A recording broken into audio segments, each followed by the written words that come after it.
Investigate करने गया तो कोई भी उसे आसानी से नोटिस कर लेगा। अपने दुश्मन को बेवकूफ बनाने के लिए उसे पहले खुद को बेवकूफ बनाना होगा। इंचो ने भी उसकी बात पे अग्री किया। वो हैरान होते हुए वोनहुआ को देखकर सोचने लगा कि इसे मिलिट्री स्ट्रेटजीज के बारे में कैसे पता, आखिर ये करता क्या है। इसके बाद सीन शिफ्ट होता है और हमें हुआ रेजिडेंस दिखाया जाता है। तीनों भाई साथ में खाना खा रहे थे। वोनहुआ खाना खत्म करके खाने के लिए शुक्रिया करता है और कहता है कि वो जा रहा है। वाबोक ने पूछा कि क्या वो फिर से फिजिशियन प्ले करने जा रहा है। वोनहुआ ने ना में जवाब देते हुए कहा कि उसे सोंगा मर्चेंट ग्रुप में कुछ काम है, उसे एक अबैंडन्ड माइन के बारे में पता लगाना है। उसकी बात सुनकर ख्वाबोक सरप्राइज्ड हो गया और पूछने लगा कि अब क्या वो सोना खोदने की सोच रहा है। वोनहुआ ने मुस्कुराते हुए कहा कि नहीं, वो दवाई बनाने की सोच रहा है।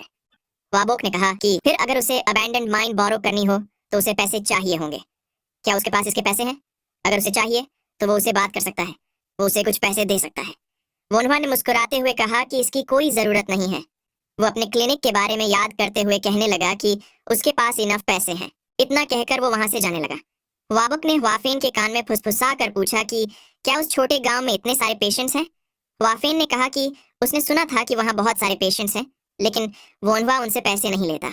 वो अपना खाना खाते हुए बोलता है कि शायद वो रूमर्स सच होंगे। वाबक ने पूछा कि कैसे रूमर्स। वाफेन ने बताया कि उसने सुना था लेफ्टिनेंट चो को टिटेनस हुआ था, लेकिन वोनहुआ ने उन्हें क्योर कर दिया था। टिटेनस की बात सुनकर वाबक पूरी तरह से हैरान रह जाता है। वो पूछने लगा कि लेकिन टिटेनस तो एक ऐसी बीमारी है ना जिसे क्योर नहीं किया जा सकता। वाफेन ने उसे हाँ में जवाब देते हुए कहा कि इसीलिए वो उन रूमर्स को इग्नोर कर रहा था। उसने लेफ्टिनेंट चो को उस विलेज के अंदर बाहर आते जाते भी देखा था। वाबोक ने पूछा कि क्या उसने ये अपनी आंखों से देखा था। वाफेन ने बताया कि वोनहुआ सोल्जर्स और ऑफिशियल्स के बीच भी काफी फेमस है। उसे लगता है कि वोनहुआ ने काफी लोगों को बचाया होगा। वाबोक पूछने लगा कि क्या सही में। वाफेन ने उसे खुद से थोड़ा सोचने को कहा और पूछा कि वैसे तो सॉन्ग के जैसे काफी सारे ग्रेट फिजिशियंस हैं, लेकिन उन्हें छोड़कर लेफ्टिनेंट चो वोनहुआ से मिलने क्यों जाएंगे। जब उसका बड़ा भाई टिटेनस से मरा था तो फिजिशियन सॉन्ग भी कुछ नहीं कर पाए थे, लेकिन अगर वोनहुआ ने उनका टिटेनस ठीक कर दिया हो तो इन सारी बातों का सेंस बनने लगता है। चाहे जो भी हो, टिटेनस हो या कुछ और, लेकिन वोनहुआ ने जरूर ऐसा कुछ क्यूर किया है जो फिजिशियन सॉन्ग नहीं कर सकते।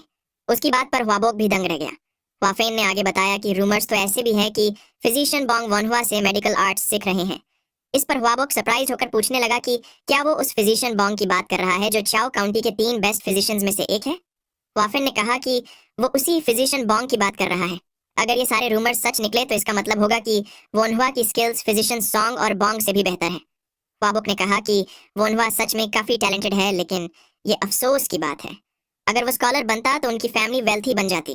वाफेन ने कहा कि उसके हिसाब से ये अच्छा हुआ कि वोनहुआ ने मेडिकल आर्ट्स चुना, क्योंकि चाओ काउंटी की सारी ऑफिशियल्स पोजीशंस जो फैमिली के पास है, वोनहुआ के लिए वहां सक्सेसफुल होना मुश्किल होता।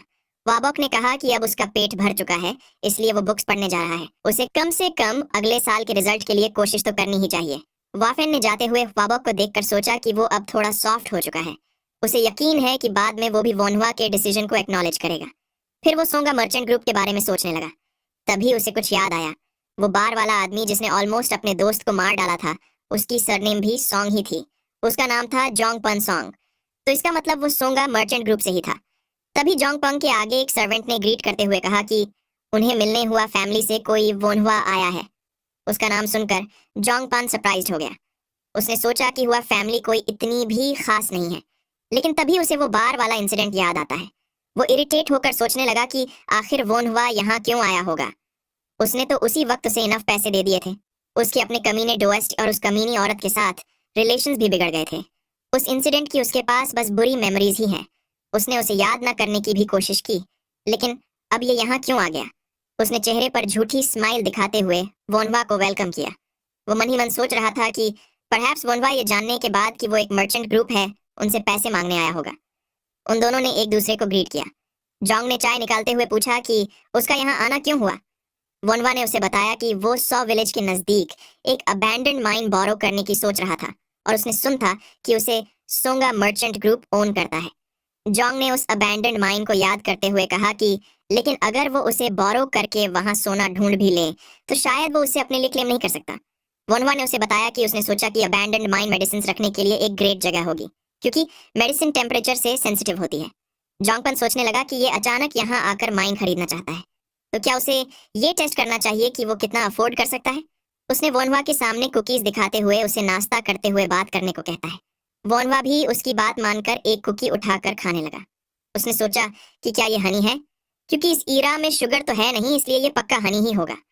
वो खुश होकर उसे खाते हुए सोचने लगा कि उसे कुछ मीठा खाए काफी वक्त हो चुका था। वहीं जोंग पान उसे देखकर सोच रहा था कि जिस हिसाब से ये मीठा खाकर खुश हो रहा है, वो अंदाजा लगा सकता है कि आगे क्या होगा। वोनहवा उस दिन की बात याद करने लगा जब जोंग ने कहा था कि वो उसका ये डेट किसी दिन जरूर रिपे करेगा। तभी जोंग ने कुछ प्राइस सोची और कहा कि उसे इसके लिए हर महीने 100 कॉइन्स चाहिए होंगे। उसका प्राइस सुनकर वोनवा के होश उड़ गए और वो सोचने लगा कि 100 कॉइन हर महीने, ना कि हर साल। उसने वहां से उठ खड़े होते हुए कहा कि उसे सोचने के लिए कुछ वक्त चाहिए। जोंग पान भी उसे ठीक है कहता है और मन ही मन सोचता है कि क्या ये प्राइस कुछ ज्यादा था। वोनवा वहां से जाते हुए सोचने लगा कि ये क्या घंटा रिपे करेगा।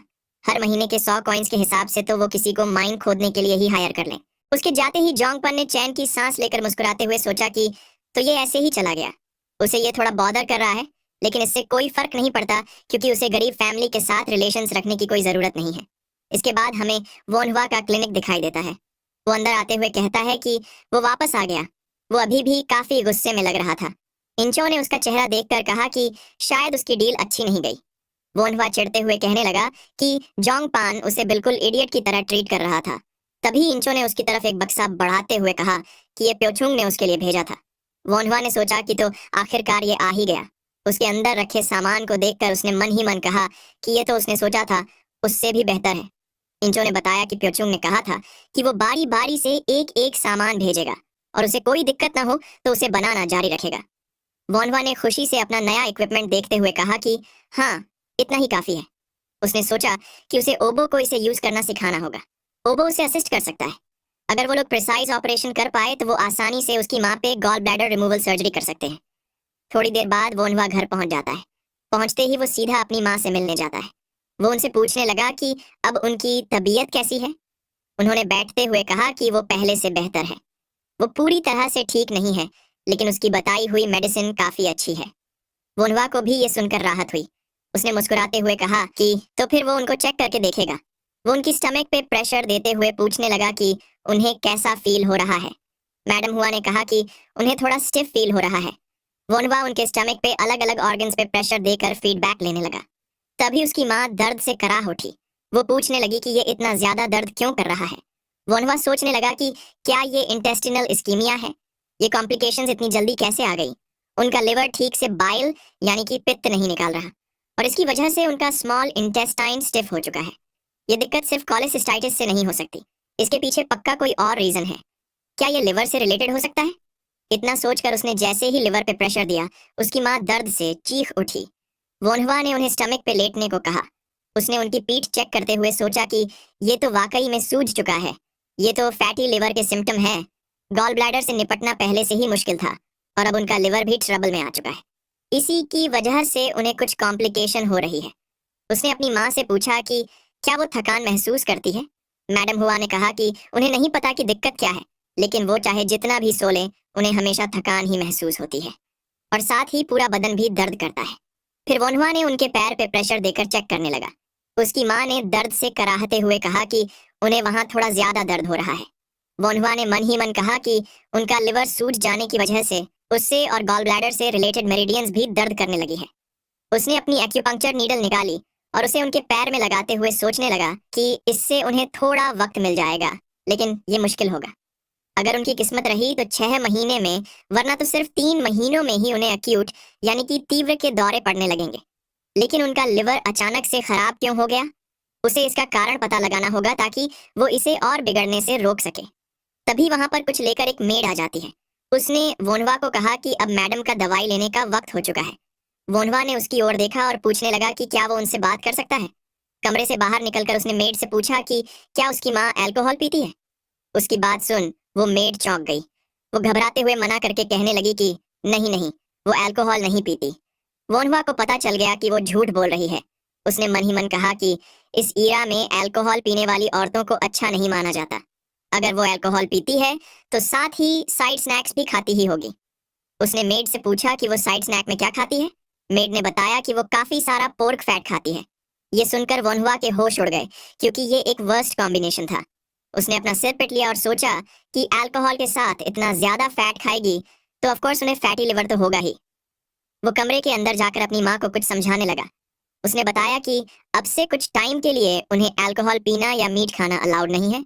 उसकी माँ ने झेपते हुए कहा कि वो क्या कह रहा है, उन्होंने कभी कभार मीट तो खाया है लेकिन अल्कोहल कभी नहीं। वनवा ने कहा कि अब से उन्हें पोर्क फैट खाना भी अलाउड नहीं है। उसने अपनी माँ से मुस्कुराते हुए कहा कि अल्कोहल पीने में कोई शर्म वाली बात नहीं है और उन्हें इसे छिपाने की भी कोई जरूरत नहीं है, लेकिन फिलहाल के लिए उन्हें ये छोड़ना होगा वरना उनकी हालत और खराब हो जाएगी। और उन्होंने स्नैक के लिए पोर्क ही क्यों चुना, वो जल्द ही काफी सारे पैसे कमाएगा और उन्हें और बढ़िया मीट खिलाएगा।